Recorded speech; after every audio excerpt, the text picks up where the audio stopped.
Hello everyone. तो एक बार फिर से आपका स्वागत है आपके अपने YouTube channel educational study IQ में। आज के वीडियो में हम पढ़ेंगे भारतीय इतिहास पार्ट 2। पार्ट 1 में हम पढ़ चुके हैं प्रागैतिहासिक काल और सिंधु घाटी सभ्यता के 50 महत्वपूर्ण प्रश्न। आज पार्ट 2 में पढ़ेंगे हम वैदिक काल के 50 महत्वपूर्ण प्रश्न, लेकिन 50 से भी ज़्यादा कोई 70 क्वेश्चन मैंने इसमें डाले हैं जो कि वैदिक काल के मोस्ट इम्पॉर्टेंट क्वेश्चन हैं। आपने ये वीडियो देख ली तो आपको वैदिक काल के बारे में पढ़ने की ज़रूरत ही नहीं है। आप इन क्वेश्चन को अपनी नोटबुक पर लिख भी सकते हो। वीडियो को पूरा देखिएगा, क्योंकि अगर आपने पूरा वीडियो देखा तो आपको कहीं और से वैदिक काल के एमसीक्यू पढ़ने की ज़रूरत नहीं है। मैं इस वीडियो में आपको प्रश्न वाइज समझा भी दूंगा कि क्या और कैसे है। आंसर की जो होगी मैं व्याख्या करके भी आपको दूंगा। इसके अलावा फ्रेंड्स, पार्ट 1 अगर आपने नहीं देखा है तो इस वीडियो की डिस्क्रिप्शन बॉक्स में आपको पार्ट 1 मिल जाएगा, उसको ज़रूर देखना। अगर आप सच में टीजीटी की तैयारी कर रहे हैं और सच में नौकरी चाहते हो, या क्लैरिकल या जेबटी कमीशन या टेट की तैयारी कर रहे हो, तो इस वीडियो को अच्छे से देखना, क्योंकि इसमें वही क्वेश्चन डाले गए हैं जो मोस्ट इम्पोर्टेंट हैं और पेपर में 100% आएंगे। वीडियो शुरू करने से पहले एजुकेशनल स्टडी आईक्यू ग्रुप को आप सब्सक्राइब कर दें अगर आप हमारे इस चैनल पर नए हो। बेल आइकन के बटन को दबाएं ताकि आने वाली वीडियो आप तक पहुंचती रहें। इसके अलावा वीडियो को लाइक कर दें, अपने फ्रेंड्स में ज़्यादा से ज़्यादा शेयर करें ताकि उनको भी इस वीडियो का फ़ायदा हो सके। तो चलिए शुरू करते हैं आज की वीडियो। हमारा पहला प्रश्न है, आर्य शब्द इंगित करता है। 4 ऑप्शन है आपके सामने। नृजाति समूह को, यायावरी जन को, भाषा समूह को, श्रेष्ठ वंश को। तो यहाँ पर 4 ऑप्शन हैं, जिसमें आपका डी ऑप्शन सही हो जाएगा, श्रेष्ठ वंश। जो आर्य शब्द का अर्थ होता है वो होता है श्रेष्ठ वंश। हमारा दूसरा प्रश्न है, पहले प्रश्न के बारे में आपको थोड़ी जानकारी दे दूं, जरूरी होती है, जितना आपको पता होना चाहिए। अगर जैसे आर्य शब्द इंगित करता है तो आपको सिर्फ श्रेष्ठ वंश इतना ही मालूम नहीं होना चाहिए, आपको इसके बारे में थोड़ी जानकारी भी होनी चाहिए। जैसे कि आर्य प्राचीन भारत, यूरोप एवं प्राचीन ईरानी भाषा बोलने वालों के लिए प्रयुक्त शब्द है। जो प्राचीन लोग थे, ईरानी भाषा बोलते थे, भारत यूरोपियन, उनको आर्य शब्द से प्रयुक्त किया गया है। वैदिक संस्कृति में आर्य शब्द श्रेष्ठ, शिष्ट अथवा सज्जन तथा नैतिक अर्थ में महाकुल, कुलीन, सभ्य, साधु आदि के रूप में प्रयुक्त होता था। वह प्राचीन काल में, वैदिक काल में क्या होता था, श्रेष्ठ, शिष्ट या सज्जन, नैतिक अर्थ में अगर देखा जाए तो महाकुल, कुलीन, सभ्य, साधु आदि भी इसके लिए प्रयुक्त होता था शब्द, आर्य शब्द जो है। सायणाचार्य ने अपने जो ऋषि भाष्य था, एक ऋषि हुए सायणाचार्य, ऋषि भाष्य में आर्य का अर्थ विज्ञ लिखा है, यज्ञ भी लिखा है, अनुष्ठान भी लिखा है, या आदरणीय भी लिखा है, सर्वत्र गंतव्य भी लिखा है, उत्तम भी लिखा है, मनु भी लिखा है, कर्मयुक्त और कर्मानुष्ठान भी इसका अर्थ होता है। आर्य शब्द का मतलब एक अर्थ नहीं है, कई अर्थ हैं। अतः आर्य संस्कृत भाषा का एक शब्द है, आपको इतना तो पता ही होना चाहिए, जिसका शाब्दिक अर्थ हम ले सकते हैं कुलीन या श्रेष्ठ वंश। इसके अलावा मैंने आपको ऊपर बता दिया कि आर्य शब्द का और क्या क्या अर्थ होता है। हमारा फ्रेंड्स दूसरा जो क्वेश्चन है वो है, क्लासिकीय संस्कृति में आर्य शब्द का क्या अर्थ है। क्लासिकल जो संस्कृति है उसके अनुसार आर्य शब्द का क्या अर्थ है। तो 4 ऑप्शन हैं आपके सामने। ईश्वर में विश्वासी, एक वंशानुगत जाति, किसी विशेष धर्म में विश्वास रखने वाला, एक उत्तम व्यक्ति। तो इसका जो आंसर हो जाएगा वो हो जाएगा एक उत्तम व्यक्ति, डी। ऊपर हमने चर्चा भी की आर्य शब्द के जो हैं अर्थ की।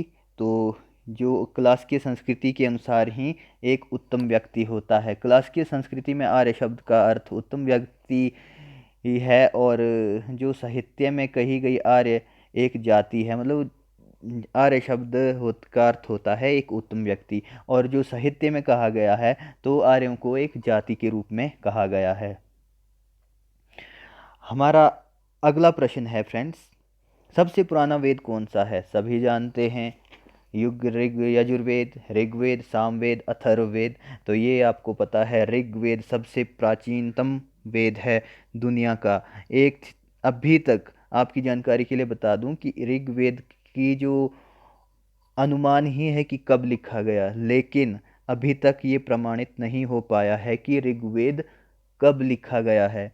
इसके अलावा भारतीय साहित्य में वेदों की संख्या 4 है, जो कि ऊपर दिए भी हैं। ऋग्वेद, सामवेद, यजुर्वेद तथा अथर्ववेद। इसमें ऋग्वेद सर्वाधिक प्राचीन माना जाता है, आपको पता होना चाहिए इतना तो। हमारा अगला प्रश्न है, त्रयी नाम है, मोस्ट इम्पोर्टेंट है ये। त्रयी का क्या मतलब होता है? तो इसका आपके सामने 4 ऑप्शन हैं। 3 वेदों का, धर्म संघ का व युद्ध का, हिंदू धर्म के 3 देवताओं का, 3 मौसमों का। तो इसमें फ्रेंड्स ए ऑप्शन सही हो जाएगा। जो प्राथमिक 3 वेद हैं उनको त्रयी कहते हैं। कौन कौन से हैं? ऋग्वेद, यजुर्वेद और सामवेद को इन्हें त्रयी या वेदात्रयी भी कहते हैं। इतना आपको जानकारी होनी चाहिए क्वेश्चन के बारे में। हमारा अगला प्रश्न आता है, किस वैदिक ग्रंथ में वर्ण शब्द का सर्वप्रथम निम्नोल्लेख मिलता है? किस वैदिक ग्रंथ में वर्ण व्यवस्था, नॉट कास्टिज्म, वर्ण व्यवस्था का सर्वप्रथम नामों मतलब उल्लेख मिलता है? तो ये मिलता है फ्रेंड्स, आपके सामने 4 ऑप्शन हैं, ऋग्वेद, अथर्ववेद, सामवेद, यजुर्वेद। तो ये मिलता है ऋग्वेद में। जो वर्ण शब्द है फ्रेंड्स, सर्वप्रथम उल्लेख मिलता है इसका ऋग्वेद में। और ऋग्वेद में वर्ण शब्द रंग के लिए प्रयुक्त हुआ है। रंग के लिए जो शब्द रंग के अर्थ में तथा कहीं कहीं व्यवसाय के चयन के अर्थ पर प्रयुक्त हुआ है। जैसे अभी पहले था कि वर्ण व्यवस्था थी, व्यवसाय के आधार पर लोगों को कहा जाता था।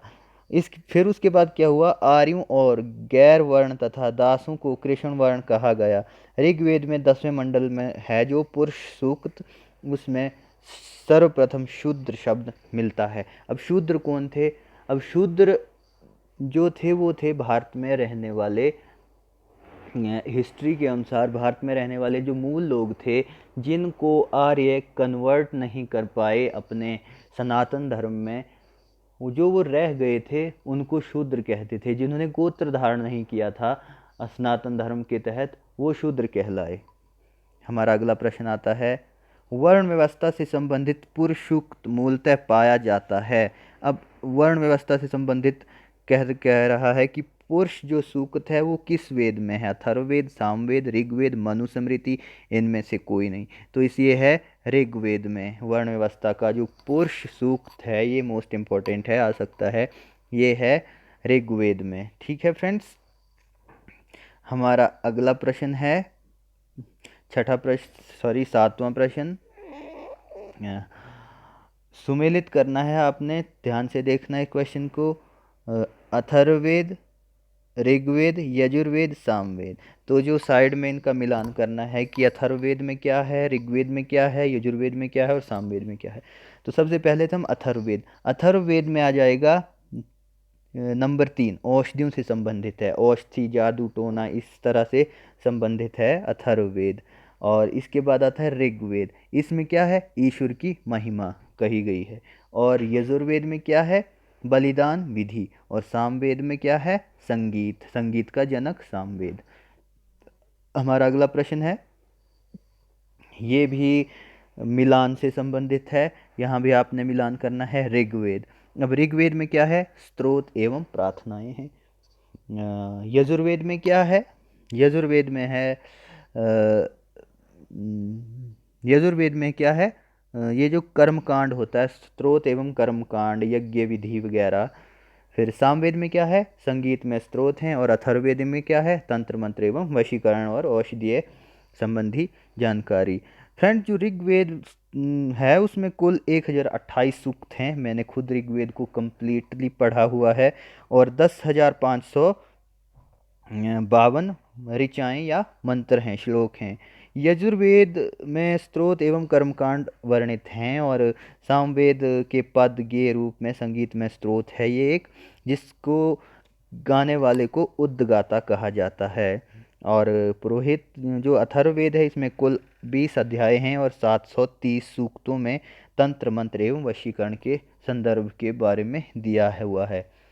हमारा अगला प्रश्न है, निम्नलिखित 4 वेदों में से किस एक में जादुई माया और वशीकरण का वर्ण है? तो आपके सामने 4 ऑप्शन हैं, इसमें ऋग्वेद, यजुर्वेद, अथर्ववेद और सामवेद। तो इसमें आपको सबको पता है अथर्ववेद में है वशीकरण और माया के बारे में। हमारा अगला प्रश्न है, ऋग्वेद में डैश ऋचाएँ हैं? तो ऋग्वेद में कितनी ऋचाएँ हैं? 1028 ऋचाएँ हैं ऋग्वेद में। और जो मंत्र हैं इसमें वो हैं 10,552 मंत्र। इसका जो आंसर हो जाएगा वो आंसर ए हो जाएगा। ऋग्वेद में 1028 सूक्त और ऋचाएँ 10,552 हैं। हमारा अगला प्रश्न आता है, ऋग्वेद है स्तोत्रों का संकलन, कथाओं का संकलन, शब्दों का संकलन, युद्ध का ग्रंथ? तो ये आपको देख के ही पता लग रहा है कि ऋग्वेद क्या है। तो ये है स्तोत्रों का संकलन। हमारा अगला प्रश्न है मिलान से संबंधित है, ऋग्वेद, सामवेद, अथर्ववेद, यजुर्वेद। तो आपने क्या मिलान करना है, इसमें सही उत्तर का चयन करना है। इसमें कौन सा किससे संबंधित है ग्रंथ? तो ये पहला आता है हमारा ऋग्वेद। ऋग्वेद जो है पंचवीश से संबंधित है। सामवेद आता है हमारा सॉरी, जो ऋग्वेद है वो ऐत्रेय ब्राह्मण से संबंधित है। सामवेद जो है पंचवीस से संबंधित है। अथर्ववेद जो संबंधित है वो गोपथ से संबंधित है। और जो यजुर्वेद संबंधित है वो है शतपथ ब्राह्मण से संबंधित। ये ब्राह्मण ग्रंथ दिए हुए हैं साइड में, और ये कौन सा ब्राह्मण ग्रंथ किससे संबंधित है आपने ये बताना होता है। हमारा अगला प्रश्न है, निम्नलिखित में से कौन सा ब्राह्मण ग्रंथ ऋग्वेद से संबंधित है? तो फ्रेंड्स, ऋग्वेद से संबंधित ऐत्रेय ब्राह्मण, गोपथ ब्राह्मण, शतपथ ब्राह्मण, तैत्तिरीय ब्राह्मण। तो ये है, हमने ऊपर देख लिया ऐत्रेय ब्राह्मण ऋग्वेद से संबंधित है। ठीक है फ्रेंड्स, क्योंकि ब्राह्मण ग्रंथ जो होते हैं यज्ञों तथा उनके अनुष्ठानों की विधि विधानों के संबंध में जानकारी देते हैं। ऐत्रेय ब्राह्मण तथा कौशितकी ब्राह्मण जो है वो ऋग्वेद से संबंधित है। तांडे ब्राह्मण, पंचविश ब्राह्मण तथा जैमिनीय ब्राह्मण सामवेद से संबंधित हैं। शतपथ ब्राह्मण यजुर्वेद से संबंधित है, जबकि गोपथ ब्राह्मण अथर्ववेद से संबंधित हैं। इतनी जानकारी आपको एक क्वेश्चन के बारे में होनी चाहिए। हमारा अगला प्रश्न है, गोपथ ब्राह्मण संबंधित है? तो गोपथ ब्राह्मण यजुर्वेद से, ऋग्वेद से, अथर्ववेद से, सामवेद से। मोस्ट इम्पॉर्टेंट क्वेश्चन है, ये आ भी चुका है इससे पहले। आरओ की भर्ती जो हुई थी हिमाचल प्रदेश में, तो गोपथ ब्राह्मण किससे संबंधित है? तो ये है फ्रेंड्स अथर्ववेद से संबंधित। इसका ऑप्शन सी ठीक हो जाएगा, अथर्ववेद से संबंधित है जो गोपथ ब्राह्मण है। हमारा अगला प्रश्न है, ऋग्वेद का कौन सा मंडल पूर्णतः सोम को समर्पित है? मोस्ट इम्पॉर्टेंट है, अक्सर देखा गया है। तो ये है फ्रेंड्स 7वां, 8वां, 9वां मंडल, 10वां मंडल। तो ये 4 ऑप्शन है आपके सामने। तो ये है 9वां मंडल पूर्णतः सोम को समर्पित है। ठीक है फ्रेंड्स, ऋग्वेद में जो कुल 10 मंडल है जिसमें 9वां मंडल के सभी जो 114 मंत्र हैं वो सोम को समर्पित हैं। हमारा अगला प्रश्न है, ऋग्वेद संहिता का 9वां मंडल पूर्णतः किसको संबंधित है? इंद्र तथा उसके हाथी को, उर्वशी एवं स्वर्ग को, पौधों एवं जड़ी बूटी से संबंधित देवतागण को, सोम तथा पे पर नामकृत देवता। तो फ्रेंड्स सोम जो इसका आंसर हो जाएगा, आंसर डी इसका सही हो जाएगा, सोम और इस पे पर नामकृत देवता। हमारा अगला प्रश्न आता है, यज्ञ संबंधी विधि विधानों का पता चलता है ऋग्वेद से, सामवेद से, ब्राह्मण ग्रंथों से, यजुर्वेद से? तो ये पता चलता है फ्रेंड्स डी यजुर्वेद से। यज्ञ संबंधी विधि विधान फ्रेंड्स जितने भी हैं इसका पता हमें यजुर्वेद से चलता है। यजुर्वेद के 2 भाग हैं फ्रेंड्स, शुक्ल यजुर्वेद तथा कृष्ण यजुर्वेद। हमारा अगला प्रश्न आता है फ्रेंड्स, भारत के किस स्थल की खुदाई से लौह धातु के प्रचलन का प्राचीनतम प्रमाण मिला है? ये क्वेश्चन आ सकता है फ्रेंड्स, इंपॉर्टेंट क्वेश्चन है। तो भारत के किस स्थान पर लौह धातु के प्रचलन के प्रमाण मिले हैं? तक्षशिला, अंतर्जी खेड़ा, कौशाम्बी, हस्तिनापुर। तो ये मिले हैं अंतर्जी खेड़ा में पहली बार लोहे के प्रयोग के प्रमाण मिले हैं। मोस्ट इम्पॉर्टेंट है, आ सकता है आंसर बी। हमारा अगला प्रश्न है, सॉरी इसके बारे में आपको थोड़ी जानकारी दे दूं अंतर्जी खेड़ा के बारे में। अहिछत्र या अंतर्जी खेड़ा या आलमगीरपुर, मथुरा, रोपड़, श्रावस्ती, कम्पिल्य आदि स्थलों की खुदाई जब हुई और लोह युगीन संस्कृति के अवशेष यहाँ से प्राप्त हुए। कहाँ कहाँ से? अहिछत्र, अंतर्जी खेड़ा, आलमगीरपुर, मथुरा, रोपड़, श्रावस्ती तथा कम्पिल्य से। अंतर्जी खेड़ा से लौह धातु का मल तथा धातु शोधन में प्रयुक्त होने वाली जो भट्ठियाँ होती हैं वो मिली हैं फ्रेंड्स, जिससे यह संकेत मिलता है कि यहाँ लोहे धातु को गलाने का कार्य किया जाता था, जो कि सबसे प्राचीनतम था लोह युग का। हमारा अगला प्रश्न है, उपनिषद पुस्तकें हैं, तो उपनिषद पुस्तकें किससे संबंधित हैं? धर्म पर, योग पर, विधि पर, दर्शन पर। उपनिषद पुस्तकें फ्रेंड आपको पता होना चाहिए दर्शन पर आधारित हैं। अगर आप वेद पढ़ते हो तो उसके बाद अगर वेदों को अच्छे तरीके से आपने जानना है तो आपको उपनिषद पढ़ने पड़ेंगे। उपनिषदों की संख्या 108 है फ्रेंड्स, और इन उपनिषदों को वेदांग भी कहते हैं। हमारा अगला प्रश्न है, उपनिषदों का मुख्य विषय है सामाजिक व्यवस्था, दर्शन, राज्य, विधि। तो मैंने ये आपको बता दिया, उपनिषदों का जो मुख्य विषय है वो है दर्शन। हमारा अगला प्रश्न है प्रश्न नंबर 22, निम्नलिखित में से किस एक वैदिक साहित्य में मोक्ष की चर्चा मिलती है? ऋग्वेद में, परवर्ती संहिताएं, ब्राह्मण में, उपनिषद में। तो फ्रेंड्स ये जो मोक्ष की चर्चा मिलती है वो मिलती है आपके उपनिषदों में। अगर आपने वेद पढ़े हैं उसके बाद उपनिषद पढ़ो, आपको पूरी तरह समझ आ जाएगा कि वेद क्या हैं। और वेदों में मोक्ष शब्द प्रयुक्त नहीं हुआ है फ्रेंड्स, तो उपनिषदों में प्रथम बार मोक्ष चर्चा मिलती है। यह शब्द श्वेता श्वर उपनिषद में पहली बार आया है। फ्रेंड्स इम्पोर्टेंट है याद रखना कि जो मोक्ष शब्द है पहली बार कहाँ प्रयोग हुआ था, तो ये हुआ है श्वेताश्वर उपनिषद में। हमारा अगला प्रश्न है, अध्यात्म ज्ञान के विषय में नाचिकेता और यम का संवाद किस उपनिषद से प्राप्त होता है? बृहदारण्यक उपनिषद में, छंदोग्य उपनिषद में, कंठोद उपनिषद में, केन उपनिषद में। तो फ्रेंड्स ये मिलता है कंठोद उपनिषद में। काफ़ी इम्पोर्टेंट क्वेश्चन है। कंठोद उपनिषद में यम और नचिकेता का संवाद उल्लिखित है, जिसमें आचार्य यम ने नचिकेता को उपदेश दिए थे, इस आत्मा का कभी जन्म नहीं होता है, ना इसकी कभी मृत्यु होती है, यह अजन्मा नित्य शाश्वत है। ये कंठोग उपनिषद में वर्णन मिलता है। कृष्ण ने यजुर्वेद, और ये ही जो श्लोक है कि आत्मा न मरता है, नित्य शाश्वत है, ये भागवत गीता में भी मिलता है। हमारा अगला प्रश्न है, नाचिकेता आख्यान का उल्लेख मिलता है अथर्ववेद में, शतपथ ब्राह्मण में, कंठोत उपनिषद में, बृहदारण्यक उपनिषद में। तो ये मिलता है आपको फ्रेंड्स कंठो उपनिषद में। हमारा अगला प्रश्न है, जो प्रश्न नंबर 25 है, वो है उपनिषद काल में राजा अश्वपति शासक थे। उपनिषद काल में जब उपनिषद लिखे जा रहे थे तो उस दौरान राजा जो अश्वपति थे वो कहाँ के शासक थे? काशी के, कैकेय के, पंचाल के, विदेह के। तो वो ये थे कैकेय के राजा थे। उपनिषदों में वर्णित राजाओं में विदेह के राजा जनक, पंचाल के राजा प्रवाहन जाबली, कैकेय के राजा अश्वपति और काशी के राजा अजातशत्रु प्रमुख थे।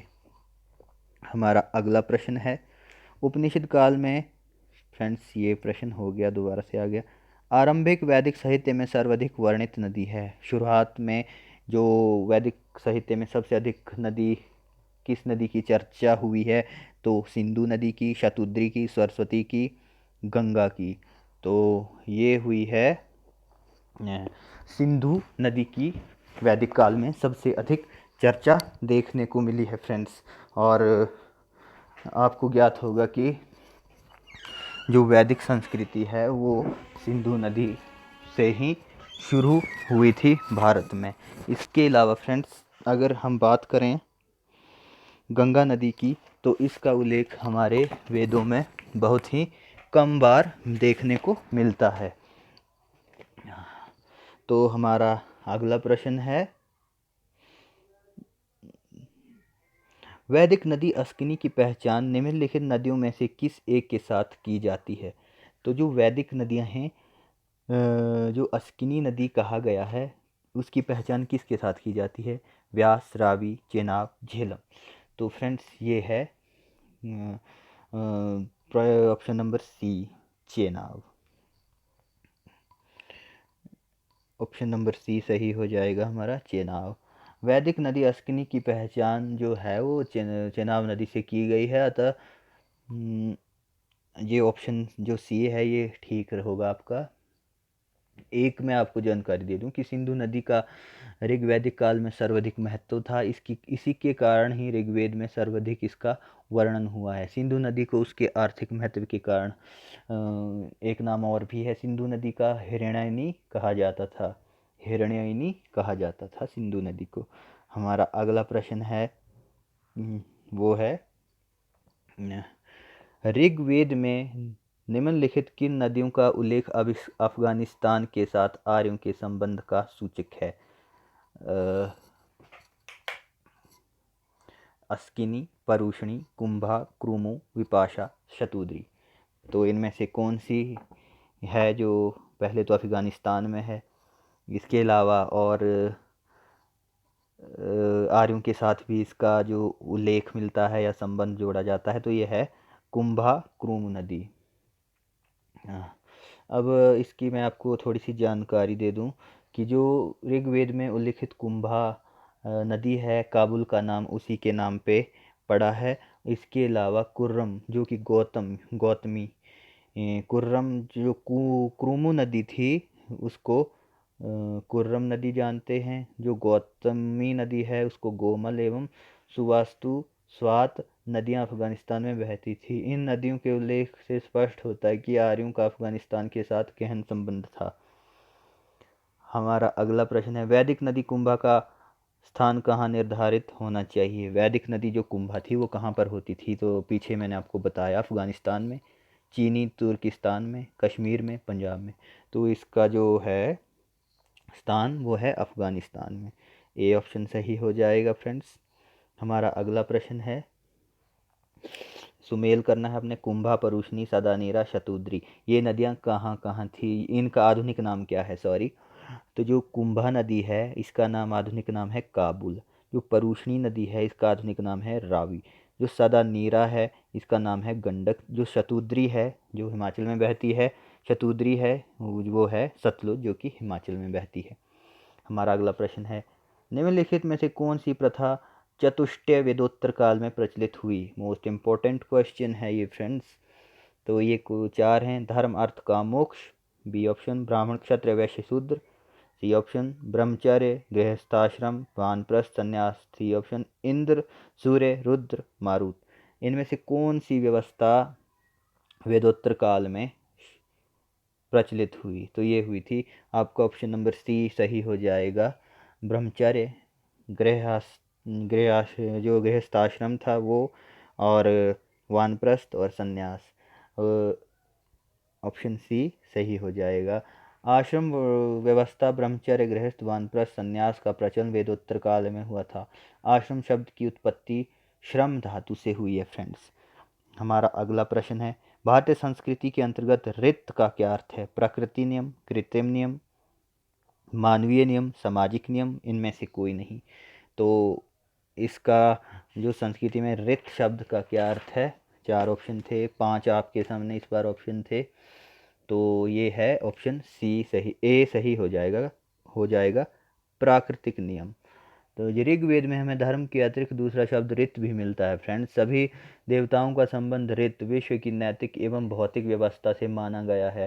ऋग्वेद में इसका वर्णन है, सृष्टि के आदि में सर्वप्रथम ऋत की उत्पत्ति हुई। ऋत के द्वारा विश्व में सुव्यवस्था तथा प्रतिष्ठा स्थापित होती है फ्रेंड्स। यह विश्व की व्यवस्था का नियामक भी करती है। हमारा अगला प्रश्न है, निम्नलिखित वैदिक देवताओं में किसे उसका पुरोहित माना जाता है? अग्नि, बृहस्पति, द्यास, इंद्र। तो जो वैदिक देवता हैं किसे उनका पुरोहित माना जाता है? तो वैदिक देवताओं का पुरोहित कौन है? वो है बृहस्पति। काफ़ी लोग जानते होंगे बृहस्पति जी को वैदिक देवताओं का पुरोहित माना जाता है। हमारा अगला प्रश्न है, निम्नलिखित में से कौन सी ब्रह्मवादिनी थी जिसने कुछ वेद मंत्रों की रचना की? लोपमुद्रा, गार्गी, लीलावती, सावित्री। तो ये थी लोपमुद्रा। ये एक लेडीज थी जिन्होंने ऋग्वेद में कुछ मंत्र दिए हैं।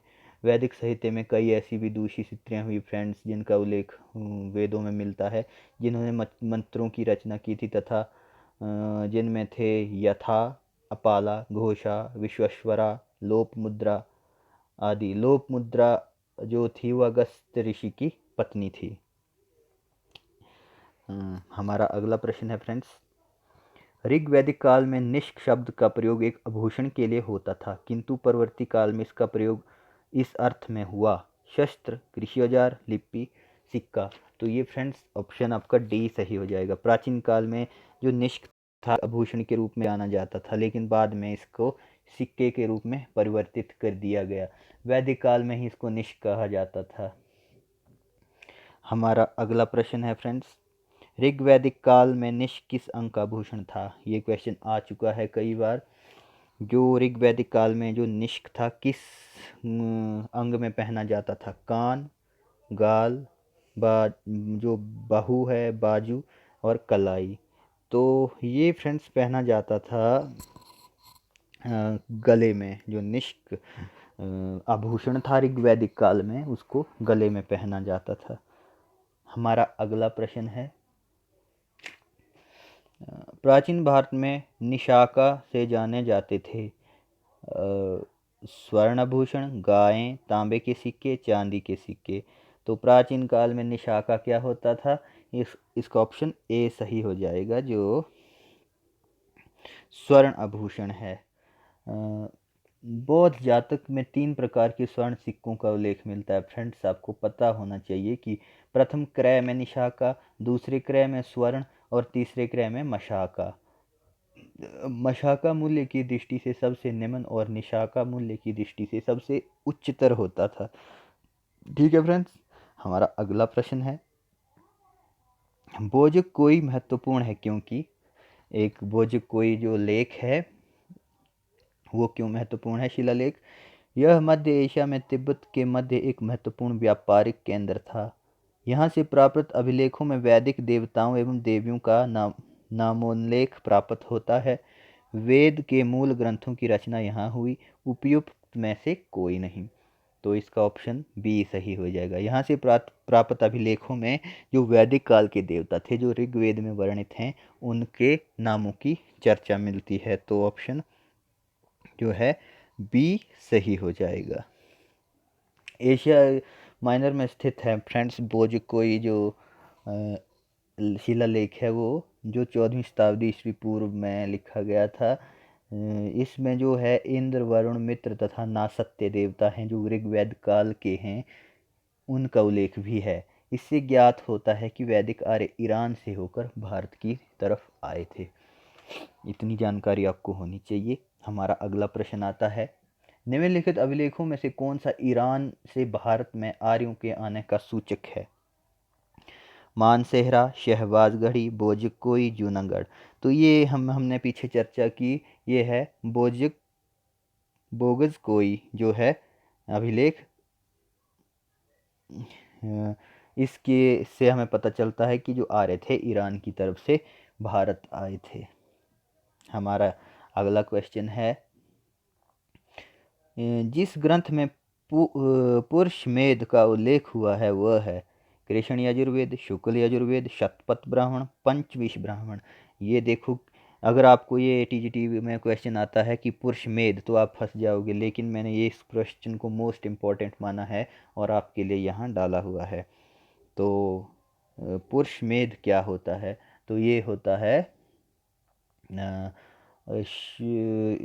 पुरुषमेध का उल्लेख कहाँ हुआ है? तो ये हुआ है शतपथ ब्राह्मण में। ऑप्शन सी सही हो जाएगा। और यहाँ पुरुषमेध का उल्लेख हुआ है कि शतपथ ब्राह्मण में। और ये जो शतपथ ब्राह्मण है आपको पता होना चाहिए, ये यजुर्वेद से संबंधित है। हमारा अगला प्रश्न आता है, शतपथ ब्राह्मण में उल्लिखित राजा विदेग माधव से संबंधित ऋषि थे? ऋषि भारद्वाज, ऋषि वशिष्ठ, ऋषि विश्वामित्र, ऋषि गौतम, राहुगण। तो ये जो राजा विदेग माधव से संबंधित ऋषि थे वो थे अपने ऋषि वशिष्ठ। ऋषि वशिष्ठ कुल के हैं। राम लक्ष्मण वगैरह जितने भी ये हुए, दशरथ का वंश ये भी वशिष्ठ कुल का हुआ। इसके अलावा आर्यों के दूसरी दिशा की ओर प्रचार करने के विषय में शतपथ ब्राह्मण में कुछ वर्णन भी मिलता है, जिसमें विदेग माधव की आख्यायिका उल्लेखनीय है। उनके अनुसार राजा विदेग माधव से संबंधित ऋषि गौतम राहुगण थे। सॉरी फ्रेंड्स, इसका जो आंसर है वो डी हो जाएगा। मैंने थोड़ा गलती से हो गया। ऋषि जो गौतम थे वो थे गौतम राहुगण थे, जो कि राजा विदेग माधव से संबंधित थे। हमारा अगला प्रश्न आता है फ्रेंड्स, उत्तर वैदिक काल में निम्नलिखित में से किसको आर्य संस्कृति का धुर समझा जाता था? तो फ्रेंड्स ये समझा जाता था अंगमगध, कौशल विदेह, कुरु पंचाल, मत्स्य, शूर सेन। तो किसे समझा जाता था? ऑप्शन आपका ए सही हो जाएगा। अंग मगध को, अंग तथा मगध को आर्य संस्कृति का धुर माना जाता था। ये लोग प्राकृत भाषा बोलते थे और आर्य संस्कृति के प्रभाव से बाहर थे। इनके प्रति तिरस्कारपूर्ण भाव प्रकट किए गए हैं। यहाँ के लोगों के ज्वर ग्रसित होने की भावना भी व्यक्त की गई है। अथर्ववेद में मगध तथा अंग दोनों को दूरस्थ प्रदेश कहा गया है। हमारा अगला प्रश्न है फ्रेंड्स, गोत्र शब्द का प्रयोग सर्वप्रथम हुआ अथर्ववेद में, ऋग्वेद में, सामवेद में, यजुर्वेद में? तो ये हुआ है ऋग्वेद में। गोत्र शब्द का सर्वप्रथम प्रयोग ऋग्वेद में हुआ है। ऑप्शन बी सही हो जाएगा। गोत्र शब्द का सर्वप्रथम आपको पता होना चाहिए कि ऋग्वेद में इसका उल्लेख हुआ है। गोत्र शब्द का जो मूल अर्थ होता है वो होता है गोष्ठ, अथवा यह स्थान जहाँ समूचे कुल का गोधन पाला जाता था। यही इसका सही मायने में मीनिंग है और कुछ नहीं है। हमारा अगला प्रश्न है, पूर्व वैदिक आर्यों का धर्म प्रमुख था भक्ति, मूर्ति पूजा और यज्ञ, प्रकृति पूजा और यज्ञ, प्रकृति पूजा और भक्ति? तो ये था सी, प्रकृति की पूजा और भक्ति। जो आर्य थे वो प्रकृति के पूजक थे और यज्ञ करने में ज़्यादा ध्यान देते थे। पूर्व वैदिक आर्यों का जो धर्म था मुख्यतः पूजा पर ही आधारित था। भक्ति का उदय मौर्योत्तर काल में हुआ, जबकि वैदिक काल में मूर्ति पूजा का प्रचलन हुआ था। ये आपको इतना पता होना चाहिए। हमारा अगला प्रश्न है, प्रसिद्ध 10 राजाओं का युद्ध किस नदी के तट पर लड़ा गया? सबको पता होना चाहिए, गंगा, ब्रह्मपुत्र, कावेरी, परुष्णी। तो ये लड़ा गया था परुष्णी अर्थात रावी नदी के तट पर। हमारा अगला प्रश्न है, ऋग्वेद में उपस्थित उल्लिखित प्रसिद्ध 10 राजाओं का युद्ध किस नदी के तट पर लड़ा गया था? ये परुष्णी नदी के तट पर लड़ा गया था। ये दोबारा से क्वेश्चन आ गया फ्रेंड्स। दशराज्य युद्ध भी कहते हैं इसको, और जिसमें राजा जो सुदास था उसकी विजय हुई थी। हमारा अगला प्रश्न है, निम्न में से किस नदी को ऋग्वेद में मातेतमा, देवीतमा एवं नदीतमा से संबोधित किया गया है? सिंधु, सरस्वती, वितस्ता, यमुना? तो ये किया गया है सरस्वती को। सबसे श्रेष्ठ और पवित्र नदी माना जाता था ऋग्वैदिक काल में इसको। इसके अलावा इसका जो प्रयोग हुआ है इसके लिए मातेतमा, देवीतमा एवं नदीतमा। इस प्रयोग हुआ है, अर्थात अच्छी माँ, सबसे अच्छी देवी तथा सबसे अच्छी नदी, ये होता है इसका मतलब। हमारा अगला प्रश्न है, उस जनजाति का नाम बताइए जो ऋग्वैदिक आर्यों के पंचजन से संबंधित नहीं है। यदु, पुरु, तुर्वस तथा किकट। तो ये है डी। ये जो ऋग्वैदिक आर्यों के कुल हुए उनमें से किकट संबंधित नहीं है। ऋग्वैदिक आर्यों के 5 जनों में यदु था, द्रुहयु था, पुरु था, अनु था, तुर्वसु था। इसके अलावा जो किकट था ये इनसे संबंधित नहीं था फ्रेंड्स। हमारा अगला प्रश्न है, प्राचीन काल में आर्यों के जीविकोपार्जन का मुख्य साधन क्या था। तो कृषि, शिकार, शिल्पकर्म, व्यापार। तो इनका जो मुख्य कार्य था वो था शिकार। आरंभ में अगर बात की जाए प्रारंभ की, तो खानाबदोश और शिकारी थे ये आर्य जो थे। प्राय अस्थायी जीवन जीते थे और चारागाह की तलाश में हमेशा एक स्थान से दूसरे स्थान की तरफ जाते रहते थे। उत्तर वैदिक काल में ही आर्यों ने स्थायी रहना शुरू किया था। हमारा अगला प्रश्न है, ऋग्वैदिक काल के आरंभ में निम्न में से किसे महत्वपूर्ण मूल्यवान संपत्ति समझा जाता था। भूमि को, गाय को, स्त्रियों को, जल को। तो इसका फ्रेंड्स आपको पता होना चाहिए, आपने इतना तो पढ़ा ही होगा कि सबसे अधिक मूल्यवान किसे समझा जाता था। तो ये समझा जाता था गाय को। जिसके पास सबसे अधिक गायें होती थी उसको सबसे अधिक अमीर और सबसे समृद्ध माना जाता था। गायों के लिए मतलब इतनी महत्वपूर्ण थी गायें कि उन्हें अगन्य मतलब ना मारने योग्य भी कहा जाता था। गाय को एक देवता के रूप में संकलित किया गया है वेदों में। हमारा अगला प्रश्न है, प्राचीनतम भारतीय समाज के प्रसंग में निम्नलिखित शब्दों में से कौन सा शब्द शेष 3 वर्ग का नहीं है। तो कुल, वंश, कोश, गोत्र। इनमें से कौन सा 3 वर्गों का नहीं है। तो ये है फ्रेंड्स सी ऑप्शन, कोश। प्राचीन जो भारतीय समाज था उसमें कुल, वंश तथा गोत्र परिवार से संबंधित थे, जबकि कोश इससे अलग था। कोश जो होता था वो भंडार को कहते थे। अगला प्रश्न है, मोस्ट इम्पॉर्टेंट क्वेश्चन है फ्रेंड्स। अगर वीडियो अच्छी लग रही है तो वीडियो को लाइक कर दें, चैनल को सब्सक्राइब कर दें और अपने फ्रेंड्स में भी इसको शेयर कर दें। भारतीय प्रतीक पर उत्कीर्ण सत्यमेव जयते किस उपनिषद से लिया गया है। ऋग्वेद से, भगवत गीता से, मुंडको उपनिषद से, मत्स्य पुराण से। ये लिया गया है फ्रेंड मुंडको उपनिषद से सत्यमेव जयते। हमारा अगला प्रश्न आ जाता है, तमसुमा ज्योतिर्गम्य मूलतः कहाँ से लिया गया है। उपनिषदों का है, महाकाव्यों का है, पुराणों का है, षट दर्शन का है। इसमें से कोई नहीं। तो ये है फ्रेंड्स तमसुमा ज्योतिर्गम्य जो है वो उपनिषदों में है इसका उल्लेख। तमसुमा ज्योतिर्गम्य कथन बृहदारण्यक जो उपनिषद है, बृहदारण्यक जो उपनिषद है उससे लिया गया है। इस कथन का अर्थ है अंधकार से प्रकाश की ओर, तमसुमा ज्योतिर्गम्य। हमारा अगला प्रश्न है, किस उपनिषद का शाब्दिक अर्थ सफेद घोड़ा है। तो मोस्ट कंफ्यूजन क्वेश्चन है और इम्पोर्टेंट भी है कि किस उपनिषद का शाब्दिक अर्थ सफ़ेद घोड़ा है। शायद ही आपने ये क्वेश्चन पढ़ा हो कहीं पर। कंठोपनिषद, छंदोग्य उपनिषद, तैत्तिरीय उपनिषद, ईशोपनिषद। इसमें से कोई नहीं। तो इसका जो आंसर है वो है यहाँ पर, तो इसका आंसर जो होगा फ्रेंड्स इसमें से कोई नहीं है। लेकिन आपको मैं एक बात बता दूँ कि जो श्वेताश्वर उपनिषद है उसका मतलब होता है सफ़ेद घोड़ा। यहाँ पर वो नहीं दिया गया है। जो फ्रेंड्स श्वेताश्वर जो उपनिषद है उसका अर्थ होता है सफ़ेद घोड़ा।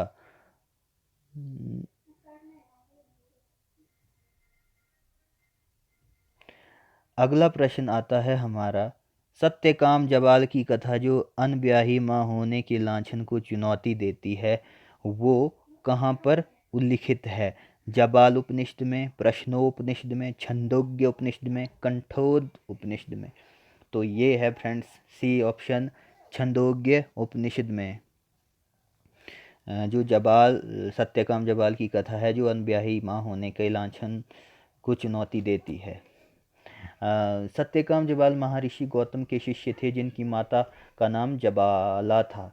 सत्यकाम जबाला की कथा जो अनब्याही माँ होने के लांछन को चुनौती देती है, इसका जो कथा है ये छंदोग्य उपनिषद में मिलती है। हमारा अगला प्रश्न है, सॉरी फ्रेंड्स, ये हमारे वीडियो का अंतिम और लास्ट क्वेश्चन था, मोस्ट इम्पॉर्टेंट क्वेश्चन था। इस आज हमने तकरीबन 70 क्वेश्चन पर चर्चा की है। और अगर वीडियो आपको पसंद आया हो तो अपने फ्रेंड्स में शेयर कीजिएगा, वीडियो को लाइक कीजिएगा। और अगर आप हमारे चैनल पे नए हो तो प्लीज़ चैनल को सब्सक्राइब करें, वीडियो को लाइक करें। और अगर कोई क्वेश्चन क्वायरीज़ हो तो आप मुझे कमेंट्स में बता सकते हैं। इसके अलावा थैंक यू फ्रेंड्स, मिलते हैं अगली वीडियो में। अगली वीडियो में हम चर्चा करेंगे बौद्ध धर्म के 50 महत्वपूर्ण प्रश्नों पर।